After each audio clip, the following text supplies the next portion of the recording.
नमस्कार, आप देख रहे हैं फोकस न्यूज। अब तक मैं हूं आपके साथ शिवा सिंह। तो आइए बढ़ते हैं अगली खबरों की ओर। बहुत ही अच्छे इंसान हैं, सभी बहुत ही मतलब प्यार से और इज्जत से सबका मेहमान नवाजी करते हैं। मतलब ये नहीं सोचते हैं कि हमारे घर के हैं या कैसे हैं, पर ऐसा फील जहाँ भी हम गए, बाहर गए, कहीं पे भी गए तो बहुत अच्छा मेहमान नवाजी किया है, जैसे हम उनके फैमिली मेंबर हो इस तरीके से। और यहाँ के लोग भी सारे बाहर भी गए तो बहुत अच्छे से ट्रीट किया मुझे और मुझे बहुत अच्छा लगा इस सारी। कहते हैं कि जब इश्क का भूत माथे पर सवार हो जाता है तो सही और गलत का पता नहीं रहता है। 4 महीने पहले पाकिस्तान गई अंजू के साथ भी ऐसा ही हुआ है। अंजू अब भारत लौट आई है। पहले वो बाघा बॉर्डर पहुंची, जहां आईबी और पुलिस ने उनसे पूछताछ की। इसके बाद वो अमृतसर से दिल्ली एयरपोर्ट पहुंची। लेकिन अब बड़ा सवाल ये है कि वो यहाँ से कहाँ जाएगी, क्योंकि पति अरविंद ने तो उनका नाम सुनते ही कह दिया कि मुझे उससे कोई मतलब नहीं। तो वहीं पिता गया प्रसाद थॉमस ने भी कहा कि उनके लिए अंजू मर चुकी है।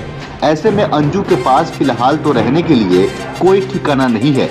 देखना होगा कि अंजू ऐसे में क्या करेगी, किसके पास जाकर रहेगी। बता दें कि अंजू के भारत लौटने के बाद जब अरविंद से बातचीत करने की कोशिश की गई तो उनका नाम सुनते ही भड़क गए। उन्होंने दो टूक कहा कि मुझे इसके बारे में कुछ नहीं पता।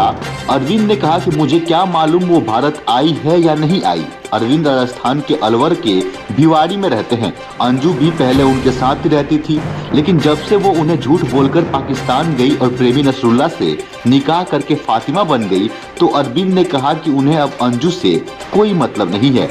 तो वही अंजू का मायका मध्य प्रदेश के ग्वालियर स्थित टेकनपुर में है। अब अंजू की भारत वापसी को लेकर जब उनके पिता से बातचीत की गई तो उन्होंने भी नाम सुनते ही भड़क गए।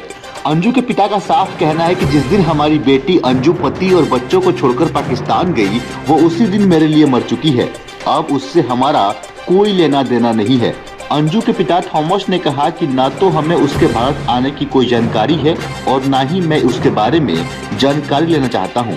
बता दें कि इससे पहले अंजू के बच्चों ने भी ऐसा ही कहा था, वो अपनी मां से बात नहीं करना चाहते हैं। पूरा मामला कुछ यूं है कि राजस्थान के भिवाड़ी में अपने पति और 2 बच्चों के साथ अंजू रहती थी, लेकिन वह टूरिस्ट वीजा पर पाकिस्तान घूमने गई। बाद में पता चला कि पाकिस्तान के खैबर पख्तूनख्वा में रहने वाले नसरुल्ला से मिलने पहुंच गई है। इसके बाद यह खबर सनसनी बनकर पूरे देश में फैल गई। अंजू तब से बस झूठ पर झूठ ही कहती आ रही है। पहले उन्होंने कहा कि वो बस घूमने के लिए पाकिस्तान आई है, लेकिन कुछ दिन बाद ही उन्होंने पाकिस्तानी प्रेमी नसरुल्ला से निकाह कर लिया और धर्म बदलकर अंजू से फातिमा बन गई। अंजू के घर वालों और बच्चों को जब यह खबर पता चली तो उन्होंने कहा कि उन लोगों का अब अंजू से कोई वास्ता नहीं है। उधर पाकिस्तान में रहने के दौरान भी अंजू ने कई ऐसे वीडियो डाले थे जिसमें उन्होंने बताया था कि वो अपने बच्चों को बहुत मिस करती है। बुधवार को जब अंजू पाकिस्तान से बाघा बॉर्डर पहुंची तो वहां आईबी और पंजाब पुलिस ने उनसे पूछताछ की। अंजू ने उन्हें भारत लौटने की वजह बताई, कहा कि वह यहां अपने पति अरविंद से तलाक लेने आई है, साथ ही बच्चों को भी अपने साथ ले जाने की कोशिश करेगी। इससे पहले पाकिस्तान से अंजू ने कहा था कि अरविंद उन्हें लेकर कई सारे झूठ बोल रहे हैं, वो सबका पर्दाफाश करेगी। वह पुलिस को हर सवाल का जवाब देगी क्योंकि उन्होंने कुछ भी गलत नहीं किया।